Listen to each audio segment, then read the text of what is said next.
Hello friends, Kathiawadi style में आज आपणे तेलिया गुवारनुं शाक बनावशुं एकदम स्वादिष्ट और एकदम सरस चटनी साथे।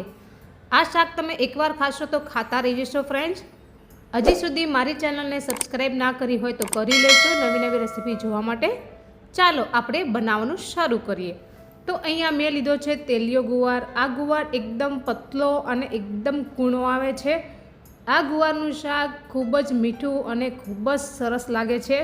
અને અત્યારે ઉનાળાની સિઝનમાં ગુવાર, ભીંડો વગેરે વગેરે સારા સારા શાક આવતા હોય છે। તો હવે આપણે આ ગુવારને સુધારીને આપણે બનાવી રહ્યા છીએ। ઘણા લોકો આખો ગુવાર પણ બનાવતા હોય છે અને ઘણા કટકા કરીને પણ બનાવતા હોય છે। અહીંયા હું એકદમ ઝીણો સુધારીને બનાવી રહી છું। ફ્રેન્ડ્સ, તમને જે યોગ્ય લાગે એ રીતે તમે કટ કરી લેજો। તો આ રીતે આપણે ગુવારને સુધારી લેશું। તમે જોઈ શકો છો કે મેં અહીંયા નાના નાના ટુકડા કર્યા છે। જો ફ્રેન્ડ્સ, કેટલો સરસ અને એકદમ કૂણો અને એકદમ પતલો ગુવાર છે। વિડીયો ક્યાંથી જુઓ છો કમેન્ટમાં ચોક્કસથી લખજો અને તમને કાઠિયાવાડી રેસીપી પસંદ હોય તો જરૂરથી મારી ચેનલને સબસ્ક્રાઈબ કરજો અને વિડીયોને લાઈક કરજો। હવે આપણે અહીંયા એક ચટણી બનાવી લેશું। चटनी बनावा माटे आपणे एक खायणी अने तेमां आपणे लसणनी कळीओ 4-5 एड करी लीधी छे अने लाल मरचुं पाउडर 1 चमची भरीने आपणे एड करी लेशुं। लीला मरचा तमे तीखा खाता होय तो जरूरथी एड करी लेजो अने मोळा खाता होय तो मोळा एड करजो। एक आदुनो टुकड़ो एड करी लेजो। हवे आपणे एकदम सरस एवी चटनी बनावी लेशुं वाटीने। आ चटनीनो टेस्ट शाक में खूब ज सरस लागे छे। फ्रेंड्स, काठियावाड़ में हरेक शाक में आ चटनीनो उपयोग करवामां आवे छे। अमे पण दरेक शाक में आ चटनीनो उपयोग करीए छे। फ्रेंड्स, तमे चोक्कसथी एकवार मारी रीते ट्राय करजो, तमने आ शाक खूब ज पसंद आववानुं छे। हवे आपणे गुवारनुं शाक बनावी रह्या छे तो सौथी पहेला आपणे तेने धोवो खूब ज जरूरी छे, कारण के अत्यारे शाकभाजी जाजा भाग्या दवावाळा ज आवता होय छे, दवा छांटेली होय छे। એટલા માટે ચોખ્ખા પાણીથી તમારે ધોઈ લેવાનો છે। ધોઈને આપણે બીજા વાસણમાં કાઢી લેશું। ઉનાળો શરૂ થાય અને ભીંડાનું શાક સૌથી વધારે બનતું હોય છે, ગુવારનું શાક બનતું હોય છે અને અનેક શાક એવા જે ઉનાળાની સિઝનમાં ખાઈ શકાય એવા આવે છે। હવે અહીંયા આપણે ગેસ ઉપર એક તપેલી અથવા કડાઈ આપણે મૂકી દેશું અને 4 થી 5 પાવલી જેટલું તેલ એડ કરી લેશું। સૌથી પહેલાં આપણે જીરું એડ કરી લેશું। જીરું તમારે અડધી ચમચીથી ઓછું એડ કરવાનું છે અને હલ્દી પાવડર 1 ટીસ્પૂન એડ કરી લેશું। જે આપણે લાલ ચટણી બનાવી છે તે એડ કરી લેશું।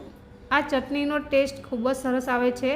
ફરીથી કહી રહી છું કે એકવાર મારી રીતે તમે શાક બનાવીને જોજો।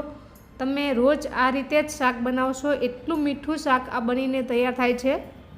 ચટણી આપણી થોડી આપણે કકડાવી લીધી છે અને હવે આપણે જે ગુવાર સુધારીને રાખ્યો છે તે એડ કરી લેશું। બરાબર મિક્સ કરી લેશું। જો ફ્રેન્ડ્સ, જોઈને જ તમને પણ મન થતું હશે ને કે આ રીતે એકવાર જરૂરથી ટ્રાય કરવા જેવો છે। હવે ઉપરથી આપણે એક ડીશ આ રીતે રાખી દઈશું, ઢાંકી દઈશું અને ઉપર આપણે આ રીતે પાણી મૂકવાનું છે, જેથી તેલની અંદર જ આપણું શાક બનાવીને એકદમ મસ્ત તૈયાર કરી શકાય। 5 થી 10 મિનિટ કૂક થાય પછી આપણે આ રીતે ચલાવી લેવાનું છે। તમે જોઈ શકો છો કે ગુવારનો કલર એકદમ ચેન્જ થઈ ગયો છે। અડધી ચમચી આપણે ધાણા જીરું પાવડર એડ કરી લઈશું। લાલ મરચું પાવડર જરૂર પૂરતું આપણે એડ કરશું, ચટણીમાં આપણે અગાઉથી એડ કર્યું હતું। હલ્દી પાવડર 1 ટીસ્પૂન અને ગુવારના શાકમાં અજમો જરૂરથી નાખજો। ફ્રેન્ડ્સ, મેં અહીંયા 1 ટીસ્પૂન અજમો પણ એડ કર્યો છે અને ગરમ મસાલો આપણે જરૂરથી 1 ટીસ્પૂન એડ કરવાનો છે। સ્વાદ અનુસાર નમક એડ કરી લેશું।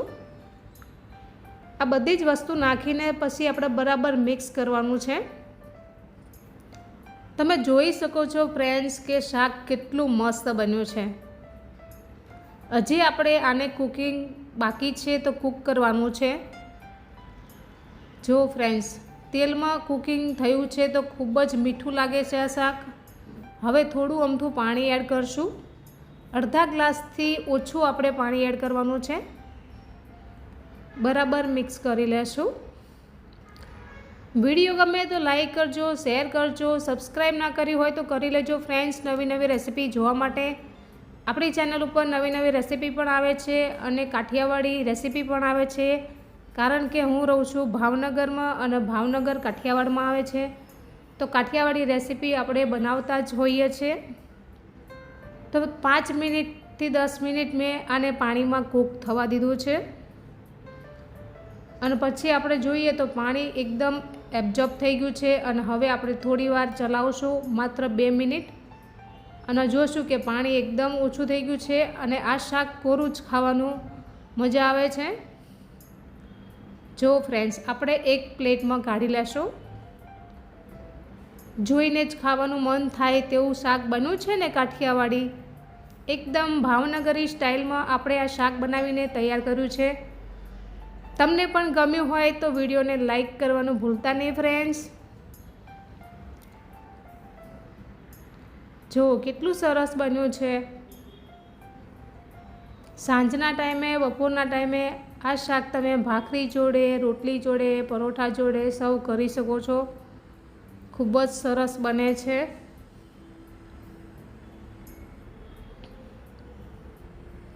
જો ફ્રેન્ડ્સ, નજીકથી બતાવી રહી છું કે કેટલું સરસ શાક બનીને તૈયાર થયું છે.